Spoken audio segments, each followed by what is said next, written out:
in inviting back to the stage Hugo and his very special guest, Salvador Gala, wherever Salvador might be. Hello, Salvador. You're hiding at the back. And the reason I'm staying is I'm going to hand you my mic, then I can go. So this has been Deep In, and this is me, Deep Out. There you go. Thank you. Thank you, Jay. Thank you, James, and thank you very much, panel. Very interesting discussion there. I'm very excited to be able to be sitting here with Salvador, not least because he runs a DePIN specific fund, but also he's someone who looks at DePIN in a very critical way. And done some very interesting writing and content creation around that, really looking not just to sort of, jump headlong blindly into projects, but really look at the deeper motivations and mechanics behind the different areas of DePIN. I think hopefully, we'll learn a lot from him. So, very happy to have you here, Salvador. Thank you. Yeah, great to be here. Thanks.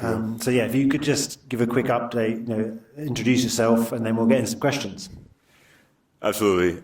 Thanks all for everyone who made it through the crazy weather to Dubai. It's my first time in Dubai and likely my last after the warm welcome that the city has given us. As Hugo mentioned, I run a venture fund called Escape Velocity. We have been investing for the past 2 years exclusively in DePIN. With the idea that this is going to be one of the biggest sectors in crypto, but was sort of like highly, it was not being paid attention to by many people. There were a couple of entrepreneurs, but they didn't really have a sort of like group to coalesce around. And for investors, the space was highly misunderstood. The cohort of crypto investors who had like made a lot of money in the early days of crypto and started funds didn't do so by investing in DePIN projects. And so naturally, it was very hard for entrepreneurs who are starting new DePINs to sort of get funding. And so in mid-2022, we started Escape Velocity with the vision of being the first $500,000 or $1 million check in capital to new DePIN projects. And we've backed almost 20 projects over the past 2 years.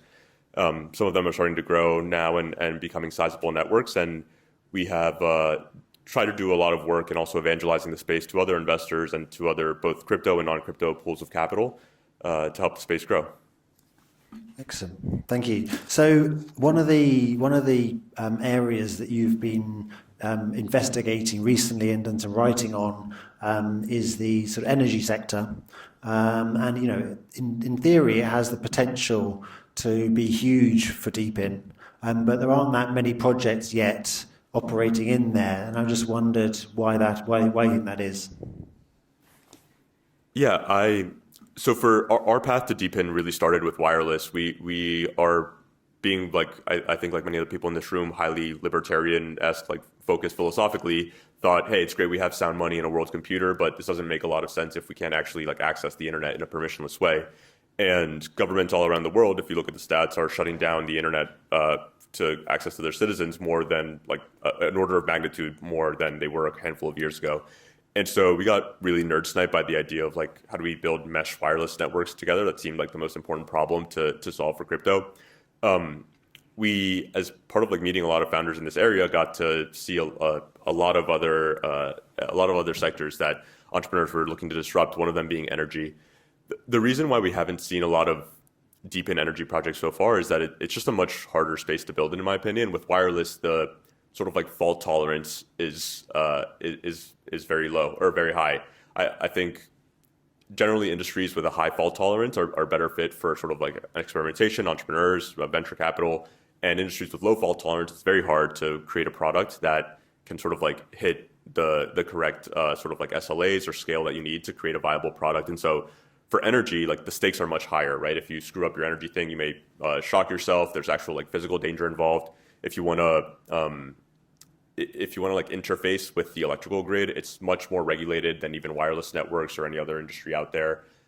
In most of the, like if you look at the global energy market, over half of the equity is owned by governments. And so it's not been a very like friendly place, I think, for entrepreneurs to build, but this is quickly changing. And now we see this idea of like Airbnb for like different types of chargers or power, like sort of like knowing what the state of the world's energy supply is and usage and supply is at any given point in time is really, really powerful in terms of what efficiency it can drive. And so we see this now with like electric vehicle chargers. Like, how do I know what's the best and nearest electric vehicle charger near me? We see it for like, these aren't very big in the States, but out here, everywhere has like these like phone charging stations where you can like drop your phone off and charge it there for a few minutes. And so these, yeah, we're starting to see a lot more entrepreneurs building along this path and figuring out ways to both like incentivize net new hardware and sort of like map out existing hardware to make it much more visible to users. Thank you. And so what do you see as sort of, obvious bets within energy, and potentially also the less obvious ones as well, the sort of the moonshots of this world? Yeah, I think that there's two basic things we want to do with like blockchain and the energy grid. One is like know the state of the grid at any point in time. And two is like incentivize people to like make the grid better. And so when you think about the obvious bets are like things that help you see the state of the grid at a very granular detail at any given point in time, no matter where you are in the world. So if you have, like crypto connected electric vehicle chargers, you can do that. If you have crypto connected smart plugs that sort of like you plug into your appliances, it can do that. If you have crypto connected smart meters that you sort of like you put in the breaker box in your house, that also helps you get very granular data about like the state of the energy grid at any given time. And once you have that, you can, incentivize people for like shutting down their energy during peak times. You can incentivize people for driving maybe to like a slightly further electric vehicle charger that is using green energy instead of like dirty coal. And so this is like one big category of things that you do, of opportunities in DePIN energy. The other one is incentivizing people to deploy like the hardware that everyone knows we need. Mainly that's batteries. Like the world needs a lot more batteries at the edge it's just the most obvious asset because it's both it can store power, and also dispatch it. And so we're starting to see some interesting. It's a tough sell at the moment because they're so expensive. Like a home battery might run you several $1,000s, but we're starting to see entrepreneurs sort of like crack this and figure out ways to like actually deploy either solar panels or batteries or other like net new energy infrastructure by users. Thank you. Just to sort of move out of the energy area and into sort of more general DePIN investing. How do you think about valuing DePINs from your perspective? It's a really good question. I think there's two answers to it. One is an early stage investor, and one is like what we imagine other investors will look at as the space evolves. What we try to guide people towards is that when you think about infrastructure as a whole, sort of like at the beginning, you have really low yields. Like typically when you deploy infrastructure, you don't make a lot of money off it in the beginning. Like in the 90s when telcos deployed towers, like they might get 1 or 2% yields on that. Like they may spend $100 million and make like $1 million a year off these things. Like it wasn't very attractive.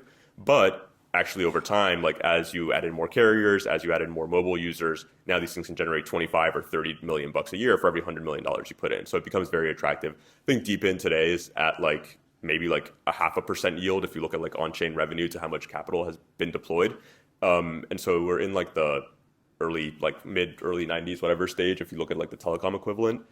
And so the valuation is really about like how much can these networks grow in the future and how big are the markets.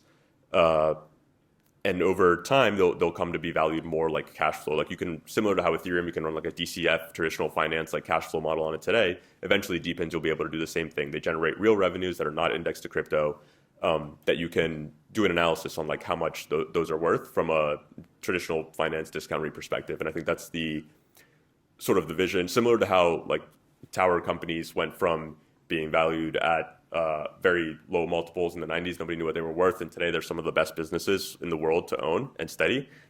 We will see DePINs become the same thing, where today they're seen as like highly volatile crypto. But over time, people will just see it as like, okay, if I own like a DY token, I'm basically owning like a pro rata portion of the world's bandwidth capacity. If I own a DePIN energy token, I own like a pro rata portion, whatever slice that is, of the world's like energy production capacity. And that's a really valuable asset. It's basically a digital commodity. And that's why it's a little bit of a fool's errand to value them, I think, at this early stage, because the upside is so big that we're talking about, 100 or 1,000x multiples of what the potential is. And you can, as an early stage investor, we're really investing for the 10 or 20 year vision. And so, I mean, as you see, I mean, obviously, we're still very early, and so, but obviously there are a number of DePIN projects that are gaining traction. And so, how do you sort of view sort of value accrual to the DePINs, and do you see that changing over time as projects sort of change their view on how to best create the tokenomics? Absolutely. I think the space is generally pretty primitive today in terms of value accrual. That's for a bunch of reasons. Like, we haven't had that many experiments. The regulatory environment hasn't been very conducive to running a lot of experiments on how to do tokenomics right. But I think the traditional method today is to do a burn and mint mechanism. Like, you sort of like set some scale of network in the future where you say, once you reach this size in terms of like usage of the network, anything beyond that will start reducing the supply of tokens, similar to sort of like how Ethereum has done now since the merge. I think just in terms of timeline, like, Ethereum took a long time like 8 years to get to the merge from when it launched. DePINs will probably be on a similar path. And so I think we have a lot of experimentation left to do around burn and mint, around staking, like different models to experiment with. But I think the much harder problem is actually building a service and network that's of value. If you get that right, it's much easier to go back and figure out sort of like how we design tokenomics in a way that incentivizes people in the right way and does value accrual. And tokenomics can change over time. Like, we've seen Ethereum do extremely drastic changes in how the token economy works. The oldest DePINs have done that as well in Filecoin and Helium, and I think like we'll continue to see the sophistication of the space get a lot better in that perspective. Cool, thank you. I mean, I'm sorry, because I would love to keep hearing your views on stuff, but in order to make sure you guys all get fed, given that we started late because of the weather tribulations and stuff like that, I'm going to have to call it a day for now. But thank you so much for coming. Really interesting. Thank you.